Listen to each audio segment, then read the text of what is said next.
Trent Harvey, I got that work, now rock out.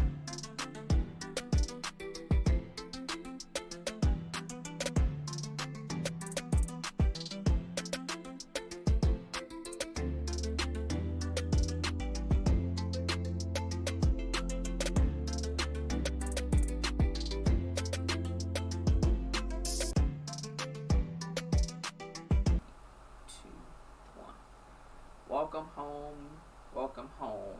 Today we go back in time. The two topics today take us back to where a majority of things begin in the world of women's sports. So, of course, as we go back in time, I had to pull out the jersey. None other than one of my favorite players, Sheryl Swoopes. But we'll get to that. First, we are going to start with Title IX. Title IX. And we're going to go over specifically what it says. And Title IX was implemented 1972.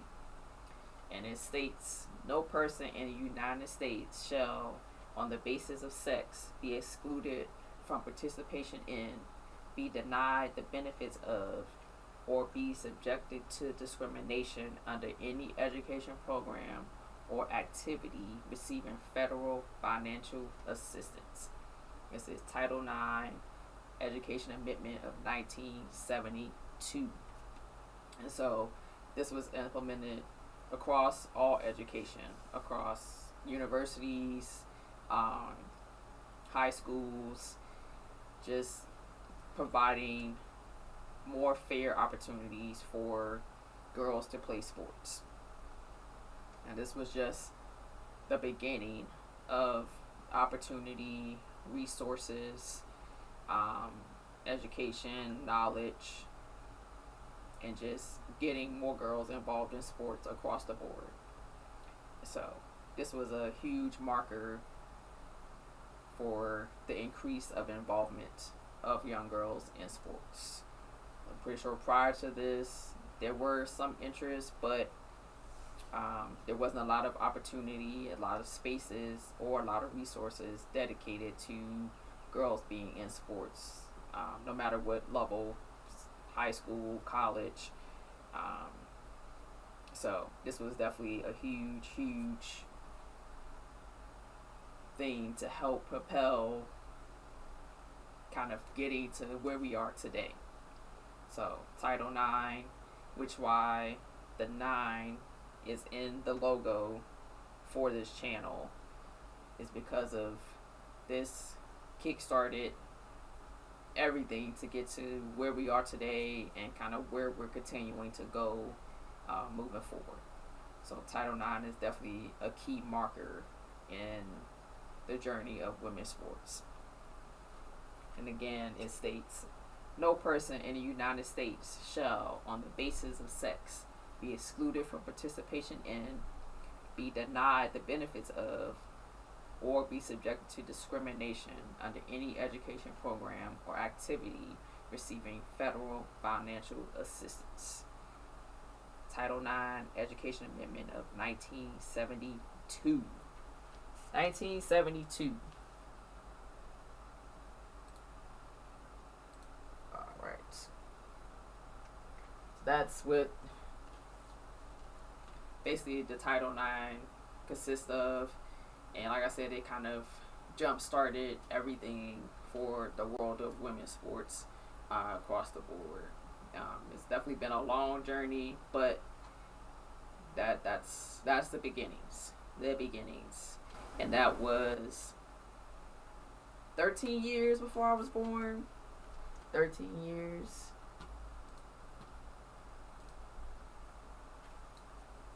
But that's where a good chunk of it all began. Alright. So, next up we get into the meat of it all. In 1996, I was 11 years old.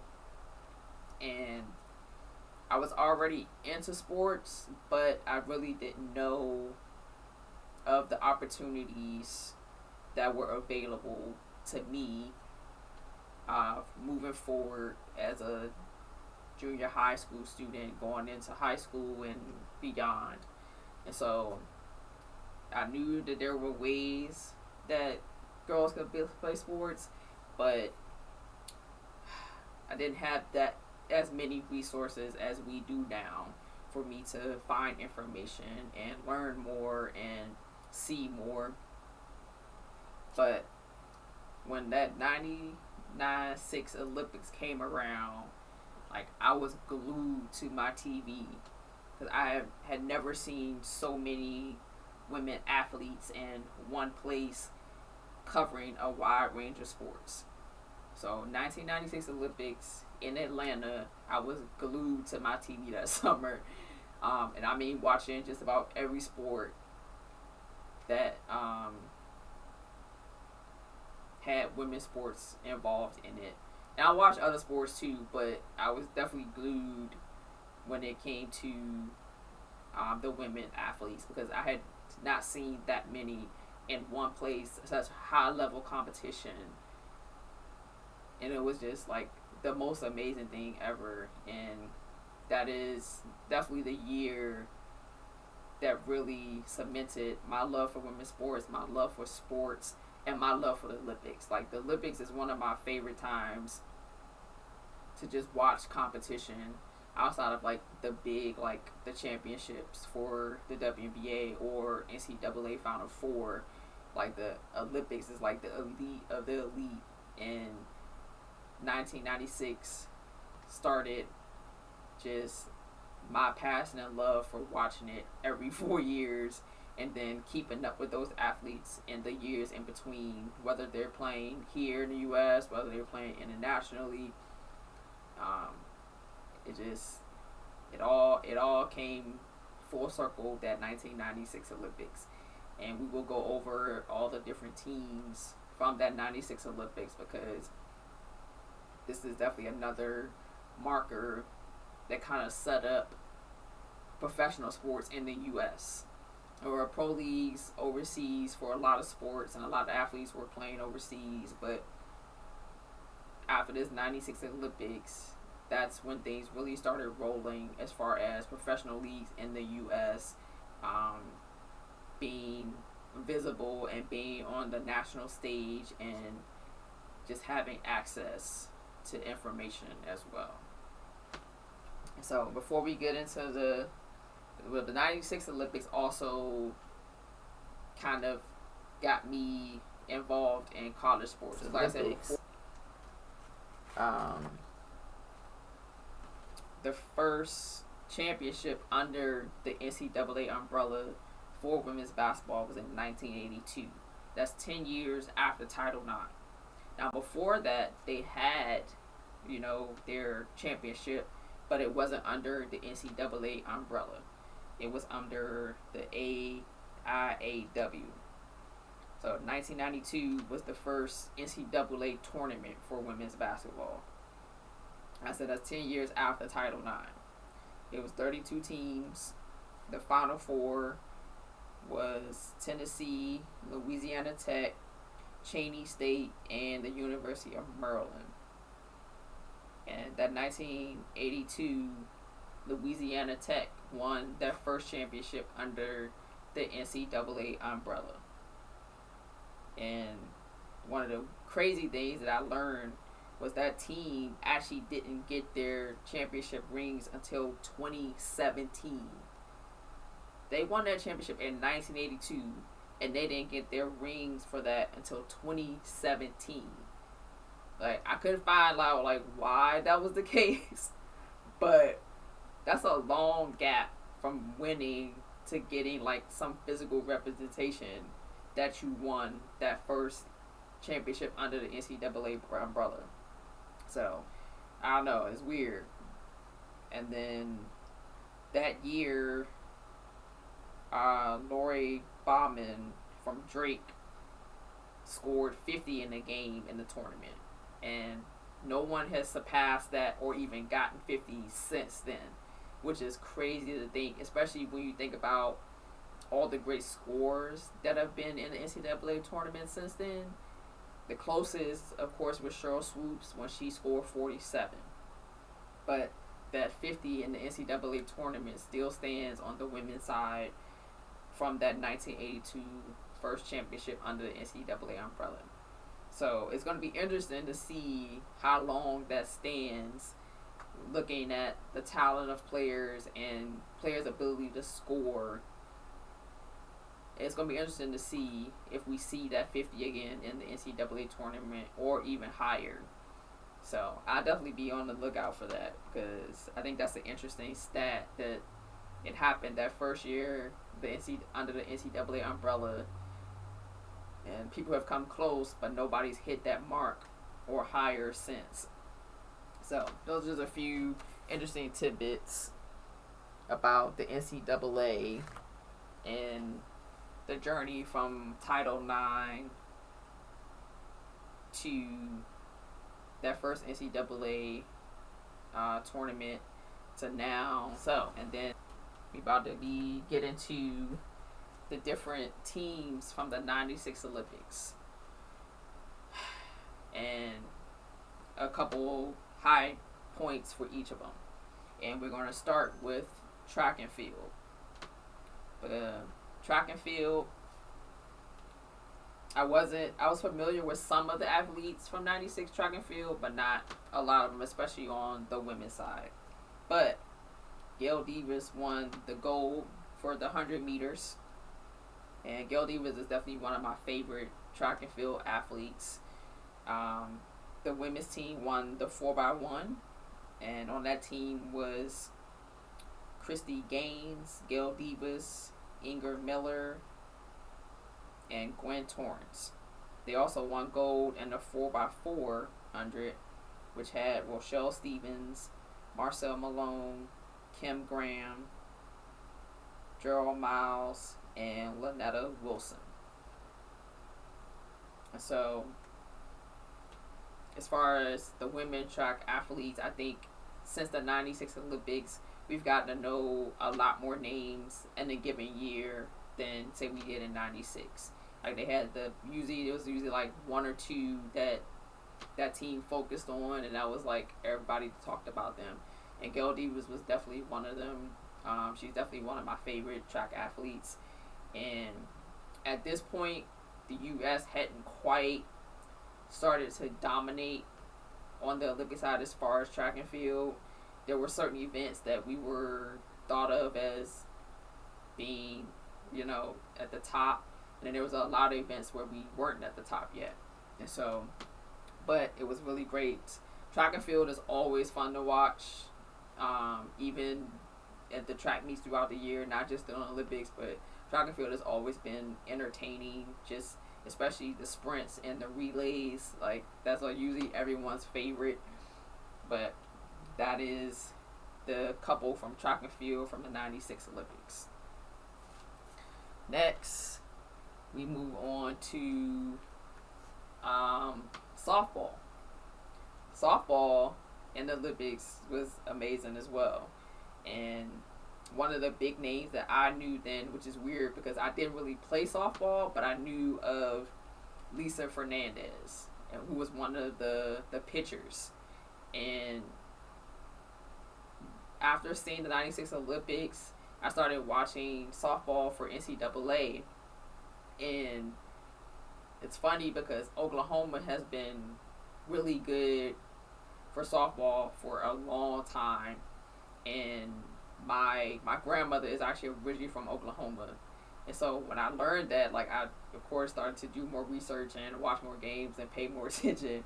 But the softball team in the 96 Olympics was Laura Berg, Jillian Box, Sheila Cornell, Lisa Fernandez, Michelle Granger, Lori Harrigan, Deanna Harris, Kim Mayer, Leah O'Brien, Doc Richardson, Julie Smith, Michelle Smith, Shelly Stokes, Danielle Tyler, and Krista Lee Williams. And as I said, during that 96 Olympics, like, I was glued to the TV. It was here in Atlanta, and like I said, I had never seen so many women's athletes in one place at one time on TV every single day. So I was glued to the TV for just about any sport that I could watch. Even if I didn't know that much about the sport, I was watching it. Alright. And then we move on to the soccer team. And there will be another episode about this soccer team, because the 96 Olympics was like one of the my first introductions to women's soccer and the great players that play women's soccer. And for me, there's two key markers in U.S. women's soccer in my journey, and it's the 96 Olympics and then the 99 World Cup. Another episode we will get to the World Cup, but the 96 Olympics, I think, was the first Olympics that the U.S. soccer team was actually, the U.S. soccer as a whole for women was there. And to get that gold in that Olympics, it was amazing to watch. And on that roster, we had Brianna Scurry, Mary Harvey, Cindy Parlow, Carla Overbeck, Tiffany Roberts, Brandy Chastain, Stacey Wilson, Shannon McMillan, Mia Hamm, Michelle Akers, Julie Foudy, Karen Jennings Guevara, Christine Lilly, Joy Fawcett, Tisha Venturini, and Tiffany Milbrick. This team also kind of started the core of the Team USA for like a decade. There's definitely certain players from this team that you will see be the core of Team USA soccer through the years. And I mean a good solid core. And then winning gold, like, it was amazing watching them play in the game. And a little bit later, we'll start watching some clips. And the clips are definitely, like, the clothes and the uniforms are definitely, like, you could tell, like, what time we were in in the 90s based on the uniforms and the clothes that they were wearing. But we'll get to that a little bit later. Alright. Next up, we got the women's gymnastics team. That 96 gymnastics team, I swear they had everybody glued to the TV watching gymnastics. People that probably didn't watch gymnastics before was watching during that 96 Olympics.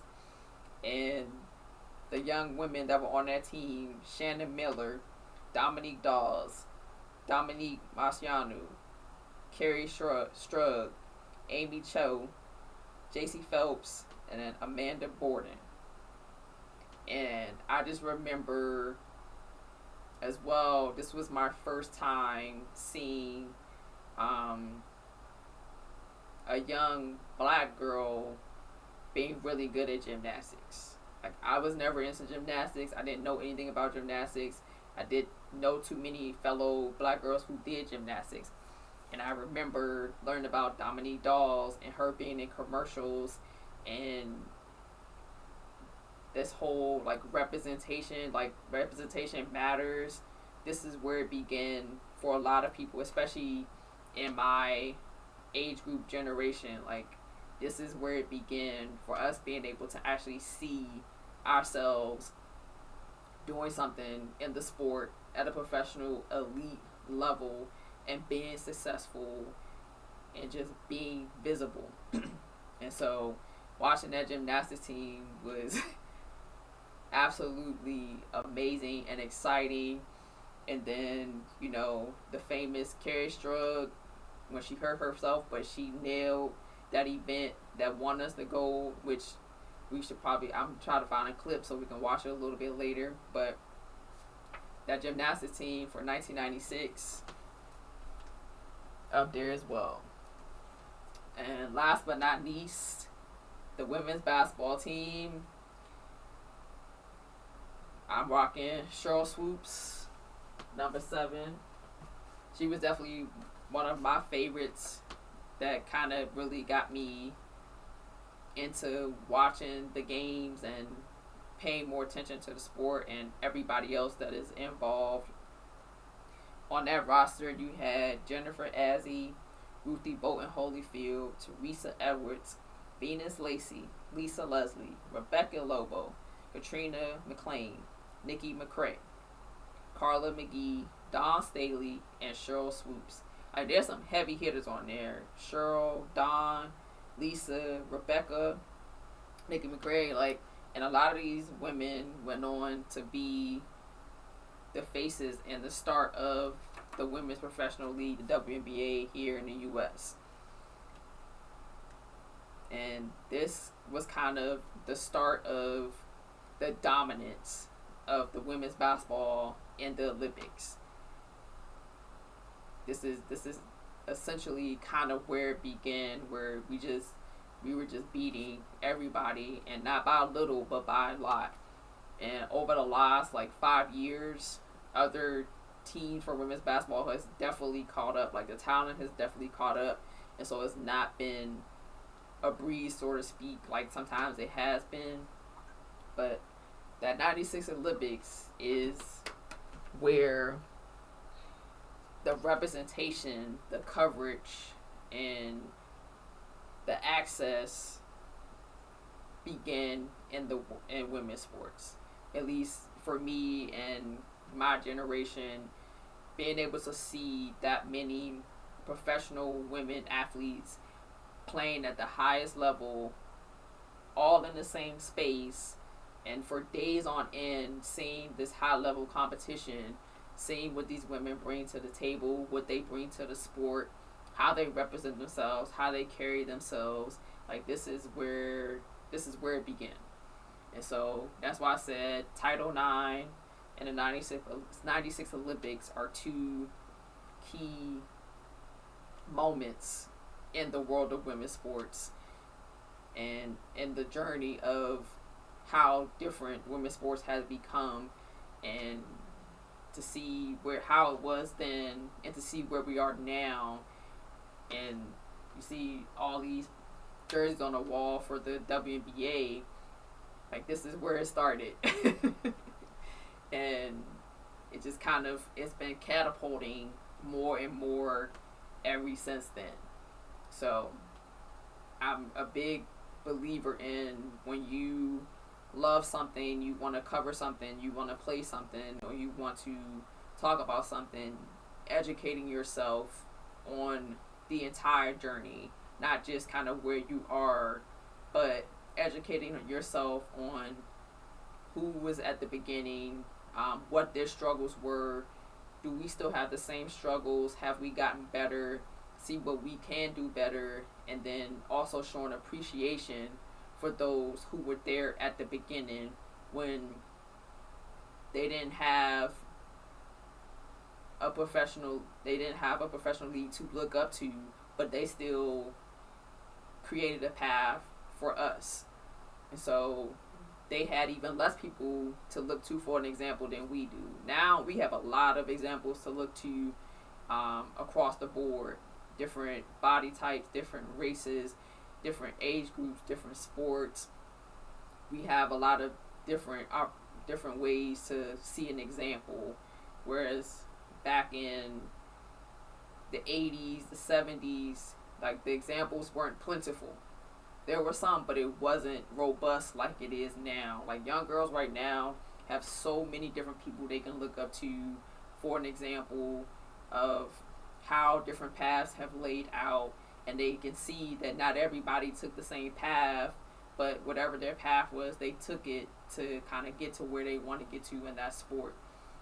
So I'm definitely always grateful for those women that were paving the way in the 60s, in the 70s, in the 80s,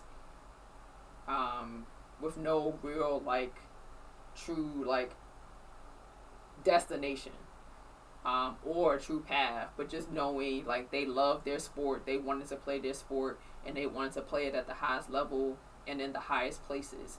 And so that's part of why this show is here, showing appreciation across the board, not just currently where we are, but where the sport has come from and who laid those foundations for us to be where we are today, which is magnificent, of how much access and visibility and resources there is in the world of women's sports. So just a lots of love and appreciation to everybody that was in the 96 Olympics, no matter the sport and no matter the outcome, but huge shout out because they put on a show. They put on the show. But now to our passage from the book of the month, which of course was Dead Black Girls by Asia Wilson. We've gotten quite a few nice snippets from this book. And today is probably going to be the last one for this month. Next month we will have a whole nother book that we will be covering. But for April, it was definitely Dear Black Girls by Asia Wilson. And okay, I was like trying to remember where I was. And she had a chapter in her book that was titled "It's Okay to Be Not Okay." And I think a lot of us have had moments in our lives where we weren't okay, but in different aspects of our life we had to put on the face that we were okay. And so I do like that she had a chapter where she discusses a time where she wasn't okay, even though everything on the outside seemed like she was at the top. She had things that she was dealing with that wasn't necessarily out in front for us to see. So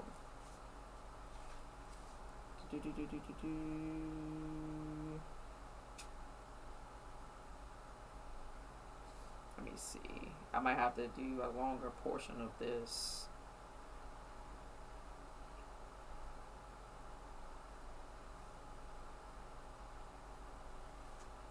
Okay. Here we go. She says, I had to embrace the fact that the real Asia that I am on certain days isn't the same Asia that a commentator sees, or that a teammate sees, or even that my best friend sees. And that's okay. My emotions are my emotions. My pain is my pain. My story is my story. But you know what? Some mornings I don't want to be that person. Some mornings I want to sit in bed and cry my heart out a little bit and feel all the feelings. That's not weakness. That just shows how I cope with the little thing called life. I refuse to feel guilty for being me. At the end of the day, there are different paths to greatness, and I feel like we don't hear that message enough, especially as black women. You can be vulnerable and still be the MVP. You can be vulnerable and still be the CEO. You can be vulnerable and still be in the White House. You can be vulnerable and still get that promotion. You can be vulnerable and still be an amazing mom. You don't have to put the mask on every morning and pretend it's all good. So, that's my little piece. We all have our days, our moments where we just have to release and let it go. It doesn't make us any less great. It doesn't make us any less human. It doesn't make us any lower than where we are. It's a part of us. As much as the highs and the achievements, the lows are a part of our lives as well. And it's okay to deal with them and not have to apologize for it or feel bad for it or feel like that's not me. when we all deal with things in life, whether it's not achieving a goal, losing someone that you love, something not working out the way you wanted it to. These things happen, and it's okay to deal with them in your own way. Everybody deals with them differently. And no, you can't judge somebody for the way that they deal with certain things. You learn and you help where you can, and you try not to make somebody feel less than just because maybe they are going through something. So that's my little piece for this week. It's okay to not be okay. You deal with it, and then you push forward and you push through whatever your next goals or your next opportunity in life is. But this month's book was Dear Black Girls, Asia Wilson. Definitely a good read to add to your library. It's a very easy read. It doesn't take very long. You can read it really fast, but she has a lot of good stories and just examples of things in life, and not all of it is basketball. Some of it is, but some of it is literally just life lessons, and not specifically for sport, but just lessons in life in general.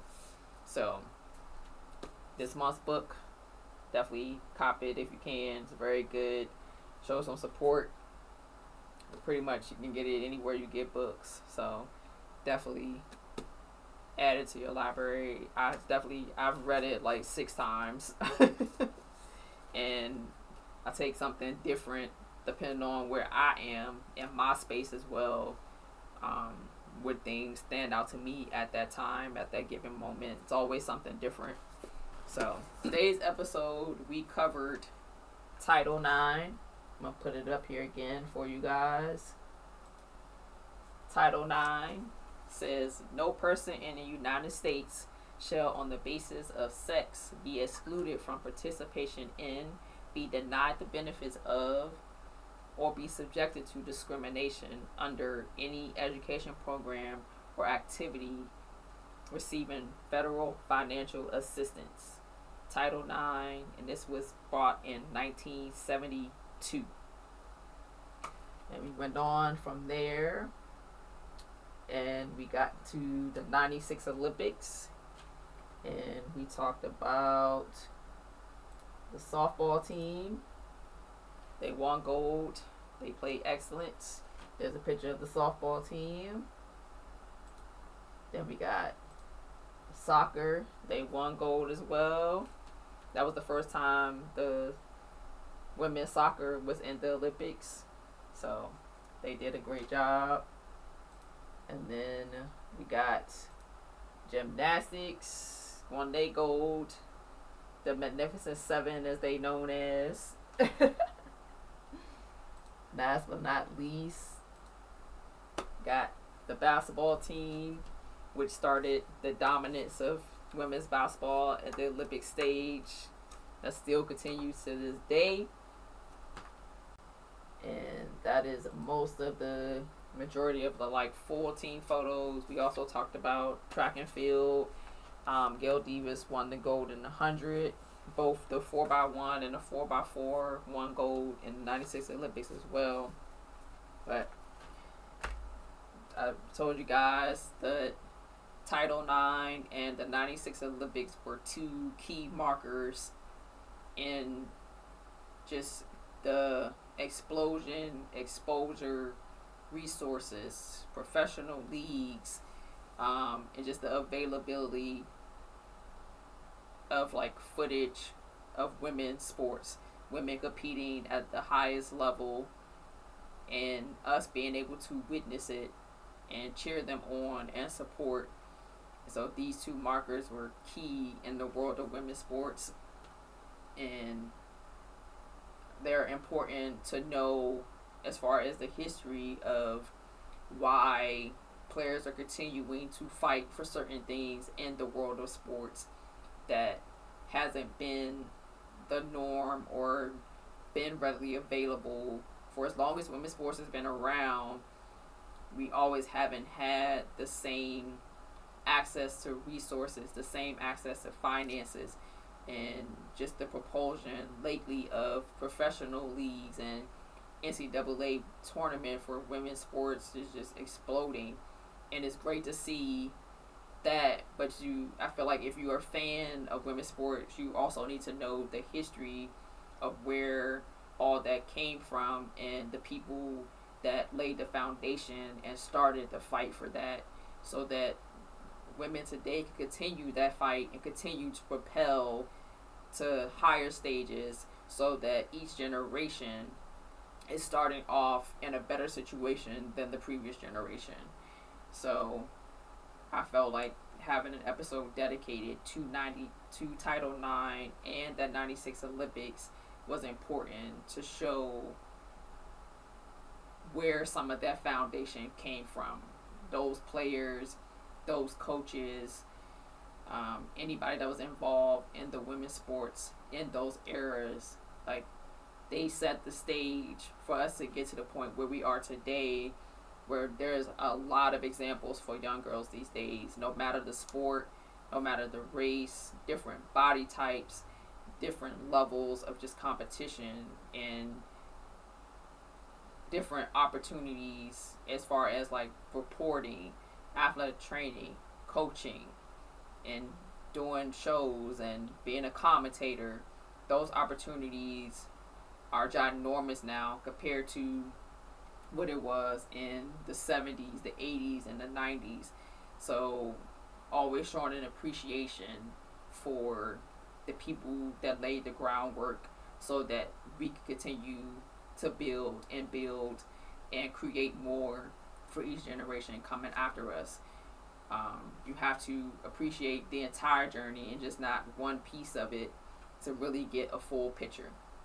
So it was definitely an honor and a pleasure doing the research and watching clips and reading articles and learning about players I didn't know about, and getting ready to kind of cover all that in this episode.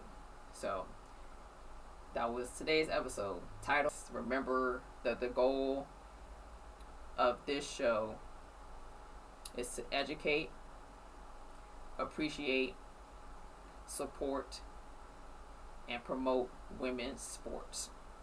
The goal of Welcome Home and Lady Blue Flames is to educate, appreciate, support, and promote women's sports. And all of that could be done in various ways. Not always have to deal with spending money. Some of them do, but not all of them require you to spend money. There's a lot of ways to support women's sports, with whether it's just watching when it's actually on national TV, watching it on YouTube. A lot of players have channels. A lot of players have products. If you can get to games, buying tickets to games, jerseys, gear, the likes, whatever way you can support, there's always a way to support. So definitely welcome in. I appreciate all of you guys always tuning in. Like I said, Title IX, 96 Olympics. I got my Sheryl Swoopes Olympic jersey. One of my favorite players of all times. But again, to everybody that is here, welcome home. Welcome home. Relax.